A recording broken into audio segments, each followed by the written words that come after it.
নমস্কার, আমার চ্যানেলে তোমাদের স্বাগত জানিয়ে শুরু করছি আজকের রেসিপি। আমার আজকের রেসিপি আলুর পরোটা।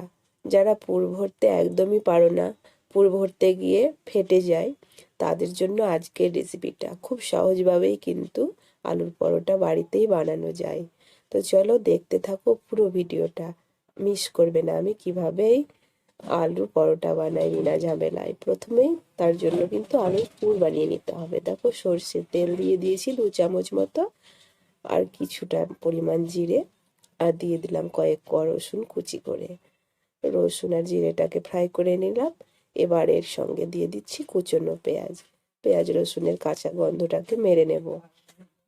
এর মধ্যে দেব কাঁচা লঙ্কা কুচি, আর কিছুটা আদা আমি গ্রেট করে দেব। সবগুলোকে একসঙ্গে কাঁচা গন্ধ কিন্তু মেরে নিতে হবে।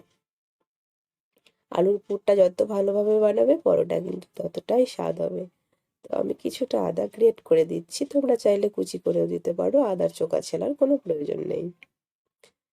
গ্রেটার দিয়ে গ্রেট করে দিলাম। এবার খুব ভালো করে কাঁচা গন্ধটা মেরে নিচ্ছি। তো ভাজা ভাজা হয়ে গেছে। এবার আমি এর মধ্যে গাজর কুচি অ্যাড করব। গাজরটাকে কুচিয়ে নিয়েছি, আমি হাফ গাজর নিয়েছি।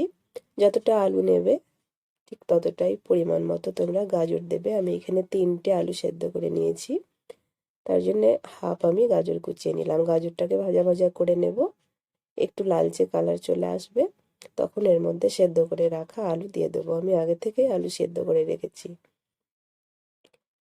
তো আমি 3টে আলু সেদ্ধ করে নিয়েছি, এর মধ্যে ভেঙে দিয়ে দিচ্ছি। তোমরা যতগুলো পরোটা বানাবে ঠিক ততটা বেশি করে পরিমাণ পুর কিন্তু বানিয়ে নিতে হবে। তো দেখো, আলুগুলো হাত দিয়ে ভেঙে দিলাম। এবার আলুটাকে খুব ভালো করে মিডিয়াম আঁচে রান্না করে নিতে হবে। পুরটা যত ভালো হবে পরোটা কিন্তু ততটাই ভালো লাগবে খেতে, তাই পুরটার দিকে একটু খেয়াল রেখে পুরটা বানিয়ে নেবে। আলুগুলোকে খুব ভালো করে ভেঙে দিতে হবে। স্বাদ মতো লবণ দিয়ে দিলাম, হলুদ দিয়ে দেবো পরিমাণ মতো। লবণ হলুদকে মিশিয়ে দেবো ভালো করে। খুব ভালো করে লবণ হলুদ মিশিয়ে দিচ্ছি। এবার এর মধ্যে কুচনো ধনেপাতা দেবো। তোমরা এর মধ্যে মটরশুঁটিও ব্যবহার করতে পারো। অনেক রকম সবজি দিয়েই কিন্তু এই পুরটা তৈরি করে নেবে, তোমরা যতটা পছন্দ করো সবজি দিতে খেতে। ধনেপাতা দিয়ে দিয়েছি। এবার এর মধ্যে আরও কিছু মেশানোর আছে। খুব ভালোভাবে স্প্যাচুলা দিয়ে আমি আলুর গোটাগুলোকে ভেঙে দেবো। আলুর গোটা অংশ থাকলে অতটা ভালো লাগে না, যতটা ভাঙতে পারা যায়।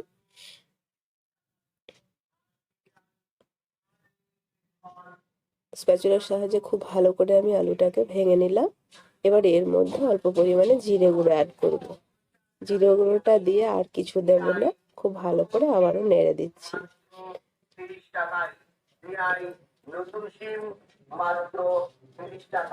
তো জিরেটা দিয়ে কিন্তু আমি আবারও নেড়ে দিয়েছি। পুরটা আমাদের মোটামুটি হয়ে এসেছে, এবার নামিয়ে নেব। তো দেখো, আলুর পুরটা কিন্তু এভাবে বানিয়ে নেবে। আলুর পুর কিন্তু একদম রেডি। আমি কিন্তু এবার অন্য একটা পাত্রে নামিয়ে নিয়ে ঠান্ডা করে নেব। এবার পরোটার জন্য চলে যাব মেন প্রসেসে। আমরা আটা মেখে নেব। এই পরোটাটা আমি আটা দিয়ে বানাবো। একটা পাত্র নিয়েছি, এখানে আমি দেখো মেজারমেন্ট কাপে আমি মাপ করে 2 কাপ আটা নিচ্ছি। তোমরা তোমাদের পরিবারের সদস্য সংখ্যা অনুযায়ী ব্যবহার করবে এখানে আটা বা ময়দা। এবার এর মধ্যে লবণ দেব, দিয়ে দেবো সামান্য চিনি। চিনিটা একটু মোটা আছে, পারলে তোমরা ছোট দানার চিনি নেবে, তাড়াতাড়ি গলে যাবে। দিয়ে দেবো সাদা তেল। খুব ভালো করে ময়ানটা দিয়ে নেবো। ময়ানটা ভালো হলে পরোটাগুলো খাস্তা হবে, খেতে বেশ সুস্বাদু হবে। খুব ভালো করে শুকনো উপকরণ কিন্তু মাখিয়ে নিতে হবে।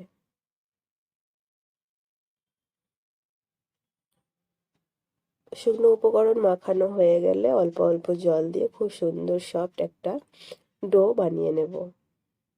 খুব শক্ত করে কিন্তু ডোটা তৈরি করবে না, নইলে কিন্তু পরোটা শক্ত হবে, নরম হবে না। তো এর মধ্যে জল দিচ্ছি। জল দিয়ে সুন্দর করে আমি আটাটাকে মেখে নেব। আটাটাকে একটু টাইম নিয়ে ধৈর্য ধরে মেখে নেবে ভালোভাবে। অল্প অল্প জল দেবে।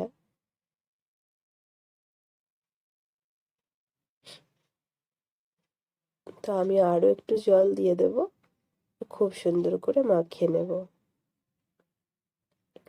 এই পরোটাটা তোমরা একদম অতি সহজেই বানিয়ে নিতে পারবে, যখন তখন, কোনো রকম ঝামেলা নেই পুর ভরার।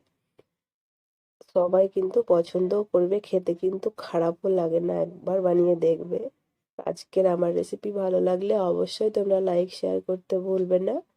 আমার চ্যানেলে যারা নতুন তারা প্লিজ আমার চ্যানেলটাকে সাবস্ক্রাইব করে দেবে। আর নতুন নতুন ভিডিও পেতে পাশে থাকা বেল বাটনটি ক্লিক করবে। দেখো আটা মাখা হয়ে গেছে, আটাটাকে আমি 10 মিনিট রেস্টে রাখলাম। 10 মিনিট পরে আমি আরও একবার মেখে নেব। খুব সুন্দর সফট হয়ে গেছে, আরও একবার মেখে নিচ্ছি। তো আরও ভালো কিন্তু পরোটা হবে, মুচমুচে খাস্তা তৈরি হবে। এবার আমি গোল গোল করে কিছুটা করে অংশ আমি কেটে নিচ্ছি। যেমন আমরা রুটি বানাই ঠিক তেমনই লেচিগুলো কেটে নিচ্ছি। কয়েকটা লেচি কিন্তু কেটে নিয়েছি, এবার ভালো করে গোল করে নেব।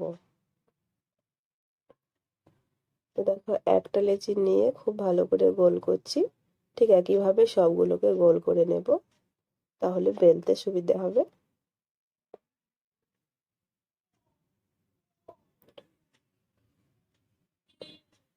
ঠিক এইভাবে গোল করে নেবে।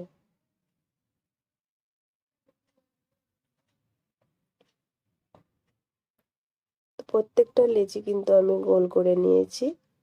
এবার আমি স্ল্যাবের মধ্যে বেলে নেব। অনেকগুলো পরোটা হবে, যতটা পুর আছে ততটাই পরোটা পরোটা বানাতে হবে। তো দেখো স্ল্যাবের মধ্যে ময়দা ছড়িয়ে আমি বেলে নিচ্ছি। তো রুটির আকারেই কিন্তু বেলে নেব। তোমরা যেমন সাইজের পরোটা বানাতে চাও ঠিক তেমনই সাইজ করবে। আমি যেমন করছি এমনটা করতে হবে এমন কোনো মানে নেই। ছোট করতে চাইলে ছোট করে নেবে। তেল দিয়ে বেললেও বেলতে পারো, কিন্তু আমি আটা দিয়েই বেলে নিচ্ছি। আটা বা ময়দা যা কিছু দিয়ে বেলবে। তো দেখো রুটির একটা শেপ দিয়ে নিয়েছি, এবার কিন্তু পুরটা ভরবো। একদম ঝামেলা ছাড়াই তোমরা লক্ষ্য করো কিভাবে আমি আলুর পুরটা দিচ্ছি। একদম মিডিলে দেব না, মিডিল থেকে একটু সরে আলুর পুরটাকে দিয়ে দিচ্ছি। কিছুটা ফাঁকা রেখে আমি পুরটা দিচ্ছি সুন্দর করে। ব্যাস এইভাবে পুরটা দেবে, কত সহজ। এবার এক পাশ ধরে উল্টে দেব। দেখলে কত ঝামেলা নেই, একদম সহজেই কিন্তু একটা পরোটা আমাদের রেডি হয়ে যাবে। পুরটা একটু বেশি করে দেবে, ভালো লাগবে। এবার উল্টে দিচ্ছি। এর চার সাইড দিয়ে একটু হাত দিয়ে চেপে চেপে দিলে মুখটা কিন্তু আটকে যাবে, খুলে যাওয়ার কোনো ভয় থাকবে না। ব্যাস একটা পরোটা একদম রেডি। এভাবে বাকি পরোটাগুলো বানিয়ে নেবো। আর এই পরোটাটা চলো তোমাদেরকে আমি ভেজে দেখাই। তার জন্য আমি একটা চাটু বসিয়ে দিয়েছি গ্যাসের মধ্যে, চাটু গরম হয়ে গেছে। এই পরোটাটা একটু বেশি তেল দিয়ে ভাজতে হয়, তাই আমি 2 চামচ এখন তেল দিয়ে দিলাম, আরো লাগলে আবার পরে দেবো। পরোটা দিয়ে কিছুক্ষণ অপেক্ষা করছি আঁচ কমিয়ে, কিছুক্ষণ পরে উল্টে দেব।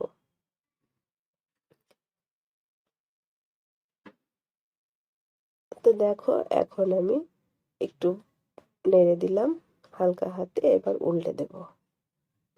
তেলটা চার সাইডে একটু ঘুরিয়ে ঘুরিয়ে লাগিয়ে দিলাম, সঙ্গে সঙ্গে উল্টাবে না। ব্যাস উল্টে দিলাম। এবার সেকেন্ড পিঠটাও কিন্তু কিছুক্ষণ রাখবো, তারপরে উল্টে দেব। তো এভাবে কিন্তু উল্টে পাল্টে খুব ভালো করে পরোটাটাকে ভেজে নিতে হবে। আরো একটু তেল আমি দিয়ে দেব, তাহলে খুব ভালো ভাজা হবে।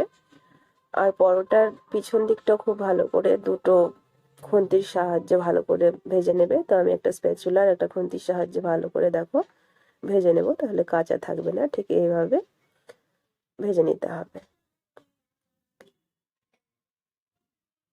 একটু টাইম নিয়ে আঁচ কমিয়ে মিডিয়াম আঁচে এটাকে ভাজবে, খুব হাই আঁচেও ভাজবে না আর খুব স্লো আঁচেও কিন্তু ভাজবে না।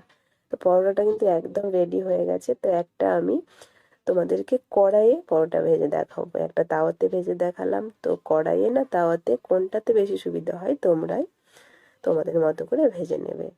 আর একটু বেশি তেলে ভাজলে আমার মনে হয় ভালো হয়। তো একটু বেশি তেল দিলাম। এবার তেলটা গরম হয়ে গেছে, এবার এর মধ্যে পরোটা দিয়ে দেবো।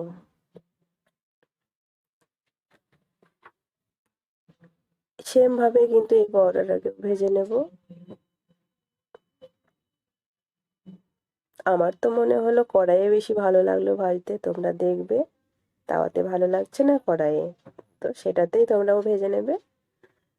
তো একইভাবে কিন্তু আমি পরোটা বানিয়ে নিয়েছি, অনেকগুলোই পরোটা হয়েছে। খুব ভালো লাগবে এই রেসিপিটা, আশা করি তোমাদেরও। আমার তো ভীষণ ভালো লাগে খেতেও আর বানাতেও।